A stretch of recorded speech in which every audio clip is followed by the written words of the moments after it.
Welcome back. My next guest is a returning member of the Upper Legislative Chamber. I've heard his fans and supporters use different and many superlatives to describe him. Some say he's charismatic, they say he's erudite, he's visionary, and he's loved. These are just but a few. Well, who knows, but maybe the good people of Niger East, a senatorial zone that they currently represent, see him in that light. I'd like to welcome Senator Mohammed Sani Musa to the mandate. Good to have you here, sir. Thank you. Thank you. Senator Sani is of the All Progressives Congress, and he will be returning to the Senate for a second time, if I'm not mistaken. By the way, Senator, what is the story behind the nickname 313? Thank you very much. Do I still have to pay to learn the secret? Thank you very much. Good evening, Nigerians. I think by the time we go deep into our conversation, okay, you'll be able to know where 313 acronym is coming from. Okay. So I'll still keep my money in my pocket. Exactly. So I was looking at how you managed your re-election campaign, and I noticed something quite striking about the format you deployed. You went about listing impact-related projects, whether from Shiroro to Pakoro to Rafi to Monya, Tafa, Suleja, Gurara, as well as Boso and Chachanga. And most of the projects listed in all of these LGAs had linkages to you. And I don't know, but I know lobbying is a tactic because not all of these projects were personally embarked or that you personally did. But how did you perhaps deploy lobbying so effectively as a legislative tool to achieve some of these projects in all of these local governments? The principal reason for which my people decided to elect me in 2019 is for me to come over here and be able to, at least for any reason, deliver that dividend of democracy to them. I tried as much as possible to use the constituency projects funds that is allocated to me to the best I can. And looking at the fact that I have 9 local governments, I tried as much as possible to spread all these funds across all the 9 local governments. In fact, I have 99 wards, and every ward you go in the 99 wards I have in my senatorial district, you will find a project which we delivered. We anchored so many projects, and we make sure that the agencies these projects are domiciled do the needful. We try as much as possible to at least meet up the standards of the contracts, because I personally try as much as I can to make sure that my project supervisors do the needful. And I think at the end of the day, it was a good result that we're seeing. And for me, I believe I have not even done anything, because it is expected of me. Today, if you look at everywhere, you will see that everywhere you touch, they need something. We are really backward in terms of infrastructure, in terms of human capital development, in terms of our youth gaining the necessary tools to be able to even be self-reliant, because not everyone will have to be engaged by government employment. So I try as much as possible to spread it's a disposition I felt is necessary for me to do, and that is what I am doing. And that is the reason why you see that my project is spread all over, from Shiroro to Monya to Rafi to Paikoro to Tafa local government, Suleja local government. If you look at my senatorial district covers close to about 27,000 square kilometers. And knowing to the fact that Niger State is having the largest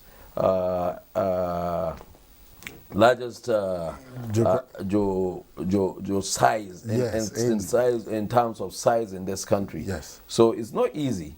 And most of my senatorial districts is agrarian. They are typical farmers, and that needs even the feeder roads, they need the equipment, they need the pesticides, they need so many fertilizer and so on. And I try as much as possible within these 4 years to be able to touch on every community, every ward of my senatorial district. That's laudable, and I want to believe that having provided, you know, that level of representation and leadership for Niger East, I mean, if you had that to the election victory that you enjoyed during the February 25 elections, I mean, that's enough to make you feel good about your the quality of your representation. Would that also make you feel, as a grassrooter, does that bring you close to the people or make you feel close to the people?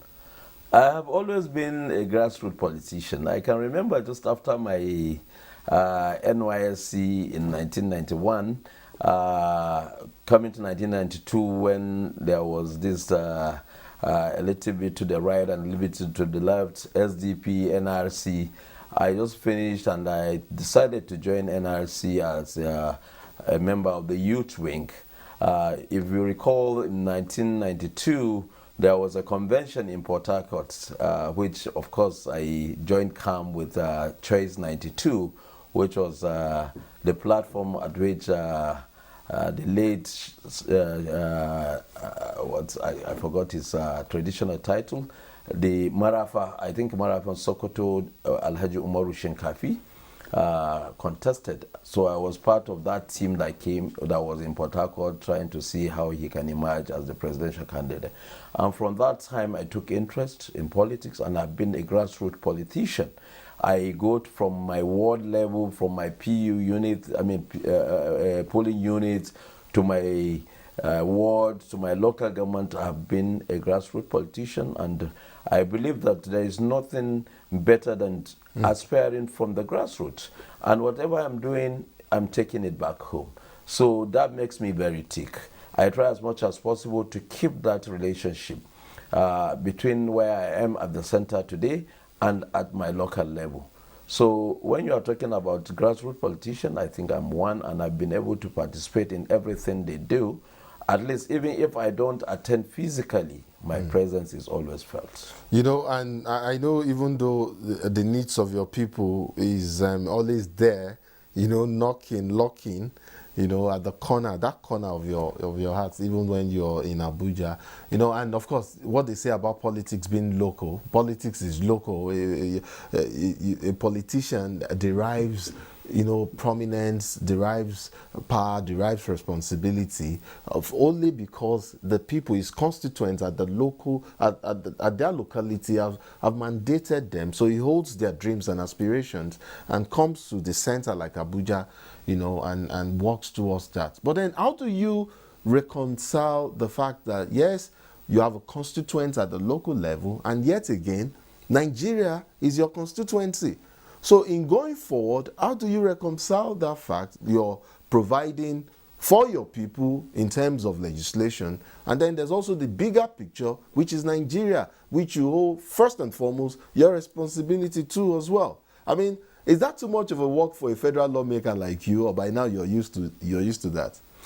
The essence of coming to the center and representing my people at the senatorial level, that is the National Assembly level, is not different from what I need to do when I'm back home.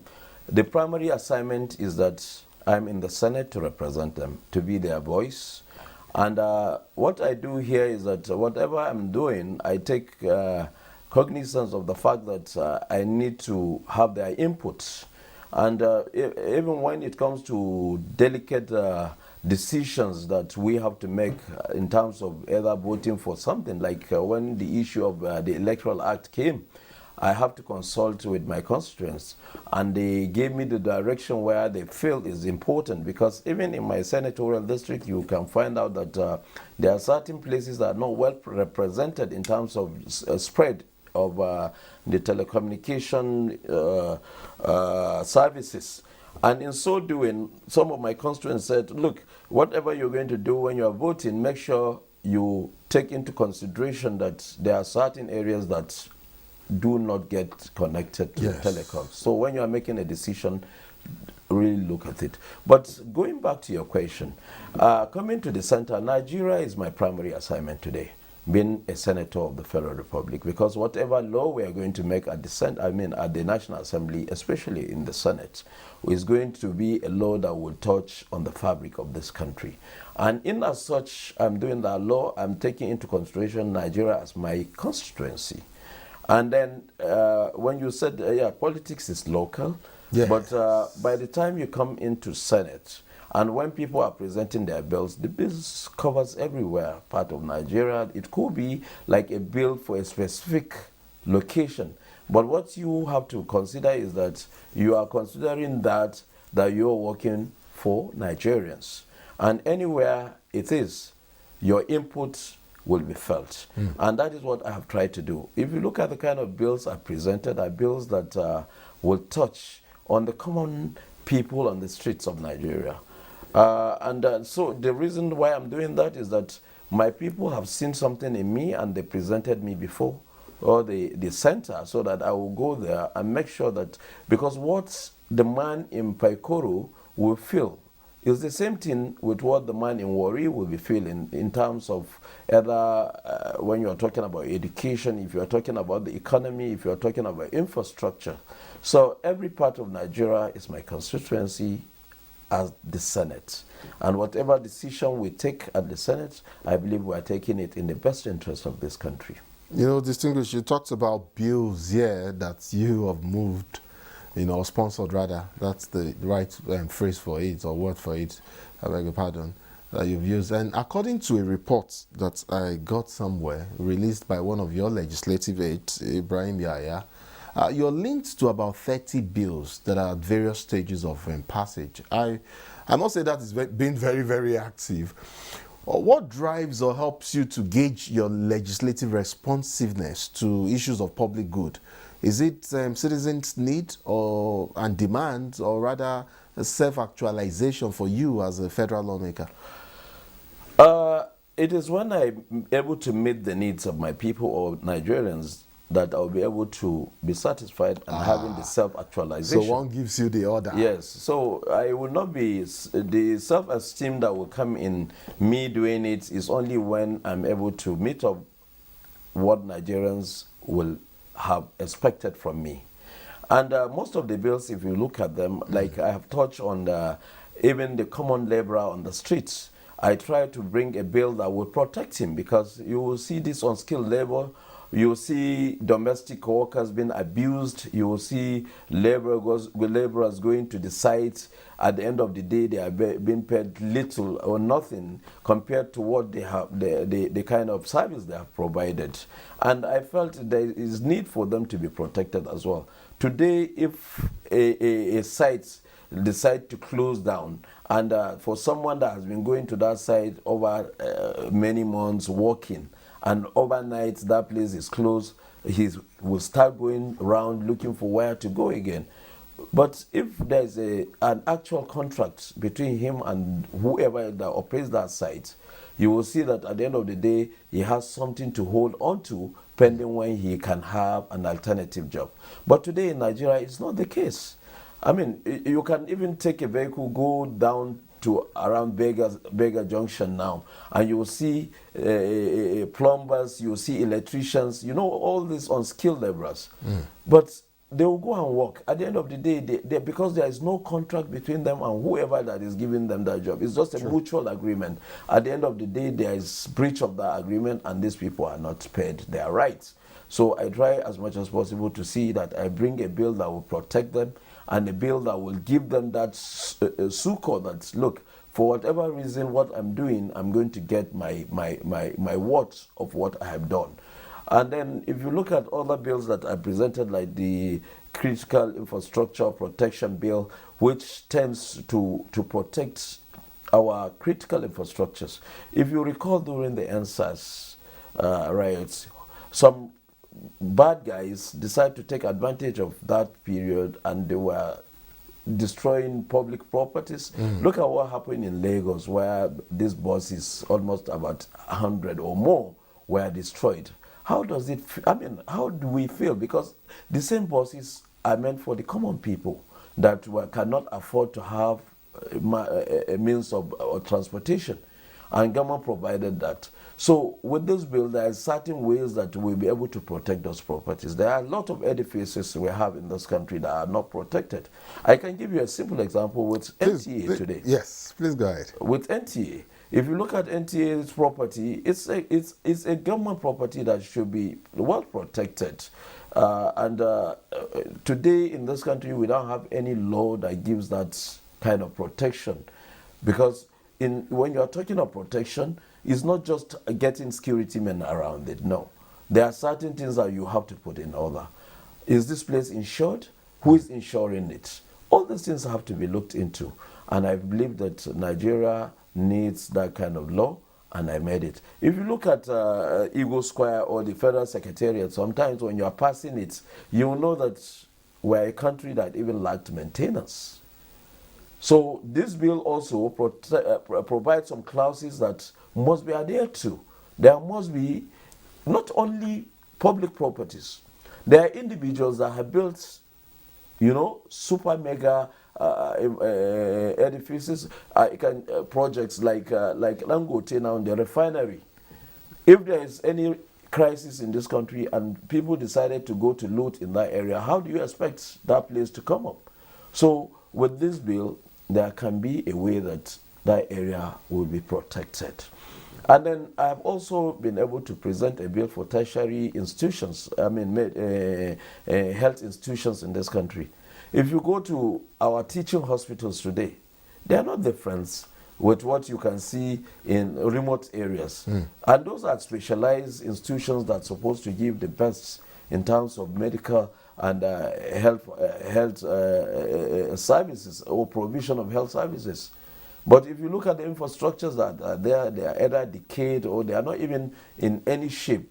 So what I've tried to do is to see how we can set up a fund that will be able to give those institutions the needed financial backing and resources that will be able to make them acquire facilities, make them go into certain research to be able to set up a big standard. In those days, when you look at the University of Ibadan Teaching Hospital, it's one of the premier institutions that from either West African sub-region, people come there. They have been like they get what do you call it? They have been referred. They have been referred to those referral to those institutions like ABU. When you go to ABU, you see. But today, even the equipment they use is obsolete. So with this bill, if it comes to fruition, there will be a source of getting the resources, getting the money to be able to make them work. Well, like I said, these bills are about 30 of them. There are various stages of passage, and I'm sure if I allow you, you would go on and mention them. But of course, I know each bill that you've sponsored is targeted towards achieving a specific target, which is why the good people of Nigeria sent you to the Senate to serve them, and I think you're doing quite well. You served, we also know that you served as chairman, Senate Services Committee, and that was between June 2019 and June 2023. So it means you have experience. In fact, enough to now throw your hat into the ring for the leadership of the Senate.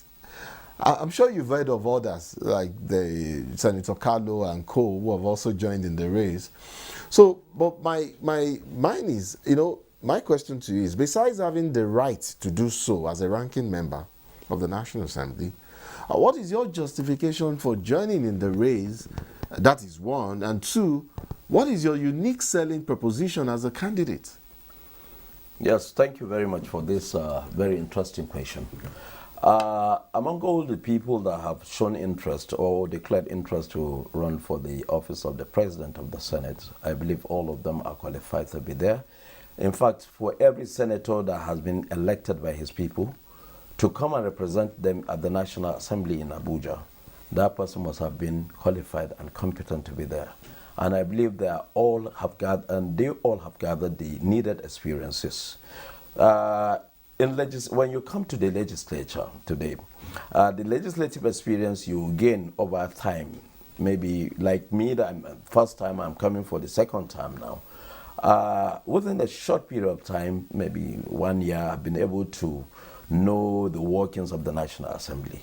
And being a first timer and given the responsibility of chairing a committee like the Senate Services, which is more or less like the secretary to the government of the National Assembly, I've been able to know in and out of it, either working with the management, either working with the legislative aides, either working with your colleague senators, or interfacing with the outside in terms of those that provide necessary services to the National Assembly, or interacting with your colleagues at the House of Representatives. I think that office have given me all the necessary tools to be able to understand the workings of the National Assembly. So when one is talking about experiences over time, yes, by convention we have ranking in the National Assembly, and based on the standing order of the National Assembly, of the Senate, once you come to the Senate first time and you are coming back the second time, you are a ranking senator. But we also have consideration to those that have been coming over time. There are those that have been there since 1999. There are others that have been National Assembly or the Senate coming for the third time, for the fourth time. Yeah, you have to accord them that legislative respect. Yes. But when you are talking about experience, what they have gained over all this period, you have also gained it, because what is there is the interaction between the legislators and the executive, and you're talking about MDAs, how they come, you know, and then what you do to give the fabric of this country in terms of democracy the strength to be able to deliver what you are expected to do. I think we've gained all that. Why I'm talking about what? It's about the legislation will be given out, like how do you even present a bill or a motion, and how are those resolutions being adopted, or how do you make sure that the bill you have acted on, you presented it back to your constituents and they looked at it, and you present it to Nigerians, they deliberate on it, debate on it in a public hearing, and then how do you take it back? And then we have also legislators, legislative staff that do the drafting. How do you interrelate with them? There are basically certain things that, okay, when you come into the National Assembly first time, you have to understudy the place and be able to. And I believe that I have acquainted myself with that. And I believe that for every reason, there should be respect between you and your colleagues. You must accord them their respect. You must be very transparent with them. And when it comes to the issue of ways and means within the National Assembly, you should be able as a leader to be very transparent. Because today there have been so much debates of the budget of the National Assembly. If I am the leader, if I am the president of the Senate tomorrow, I will be able to make it very clear and people will understand what it means. This means and ways we are talking about in the National Assembly is a very strong committee. It can be an ad hoc committee that if you go to climes like the United States of America, where this democracy we are growing from, you will see that the engine room of the Senate or the engine room of the Congress is that committee, and which I happen to be Senator, sharing today. I have patiently listened to you, and you have given me some reasons why you should be considered. You know, why you should be voted for. You've talked about, perhaps I'll take them to be some of your unique selling propositions. You've talked about having a deep knowledge of the workings of the National Assembly, your ability to liaise with your colleagues, mutual respect and all of that. What then is your justification? Because first off, you know that your party as the ruling party would need to first maybe zone the Senate presidency to the North Central. And then maybe microzone it then to Niger State. And then there you may stand a chance. So is that perhaps your justification? I wish the party... Are you waiting for the zoning perhaps to the North Central, and perhaps to micro-zoning to Niger State? I wish the party will do that. I am a very loyal party man. I believe in the supremacy of the party, and I believe that the members of the National Working Committee are men of integrity, men and women of integrity. I believe that for them to be at that position of being in the National Working Committee of the governing party, I see them like some of the rare gems that this country can always depend on. Okay. And as so doing, whatever insight or vision or wisdom they will use in making sure that there is an equitable distribution of leadership positions in this country, I think I won't say they will get it wrong. They would go on the right direction. So if for any reason they decide, there must be a reason for them to be able to say, okay, the Senate presidency will come from the North Central. Maybe they will look at they will aggregate the votes that we've been given, and then Okay. our I was waiting for waiting for something like this. And the time. I mean, always we are always there for them. North Central. So your contribution, North Central Zone have always aligned with the governing party. Okay. From 2015 till date, we are one zone that have always been supportive. Despite the fact that we get less after attaining victory, North Central have always not been the zone that have really gotten what. So now may just be a good time for payback for all of what you've done and for the party. And if you look at it today, we just lost Plateau. Out of 6 states, we are able to bring 5 governors. Okay. And we are able to give close to about 10 senators elect. So I think North Central deserve that. But in a country, a complex country like Nigeria, yes, and a secular society like ours, we should also be able to be fair enough to look at and give consideration to other zones. Okay. So I'll take that. Let me just quickly hurry you along because we're fast losing time. But then even as a potential Senate president, well, we're headed there when the election comes.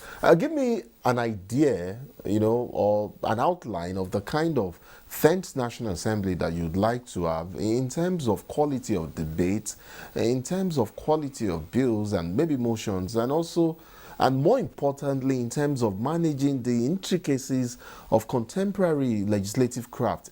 And I mean in a manner that registers total independence of the legislature.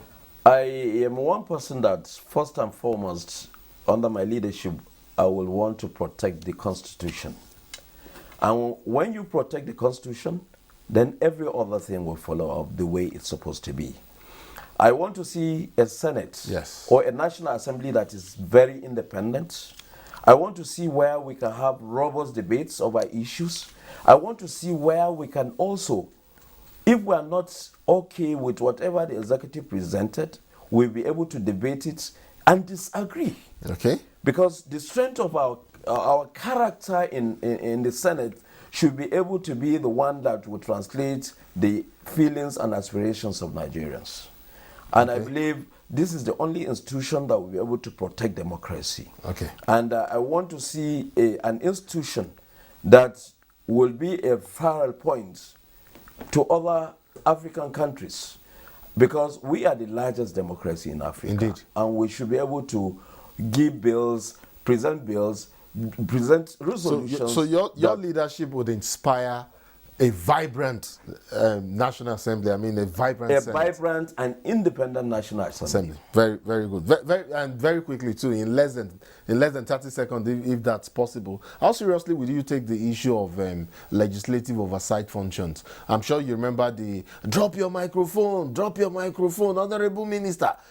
Would we be seeing things like that, or will see more openness? By the time we are protecting the Constitution and adhering to what the Constitution spells out, there is no minister that will hold microphone. Okay.